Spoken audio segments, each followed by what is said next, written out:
বিগত সরকারের আমল থেকে ৩৬,০০০ প্রবাসী মালয়েশিয়াতে যাওয়ার জন্য তাদের ভিসা, ম্যান পাওয়ার এবং কি টিকিট পর্যন্ত সবকিছু কমপ্লিট হয়।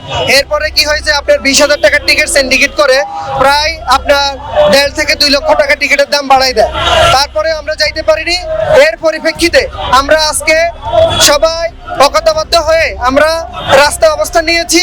তাই আমরা সবাই আমাদের দাবি আদায় হওয়া পর্যন্ত আমরা এখানে অবস্থান কর্মসূচি পালন করব, আমরা এখানে নামিয়ে থাকবো।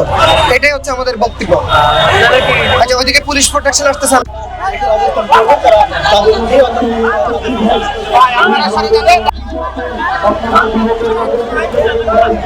আরে সামনে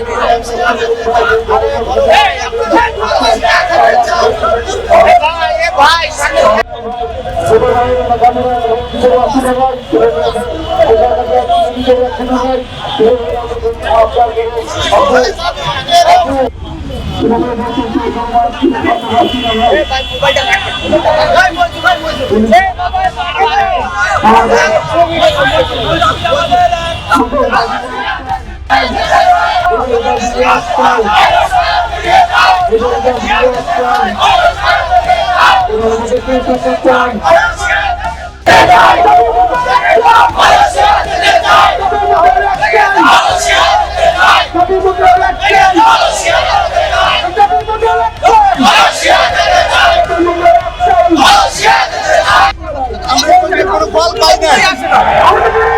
আমরা কোনো ফল পাই না স্যার।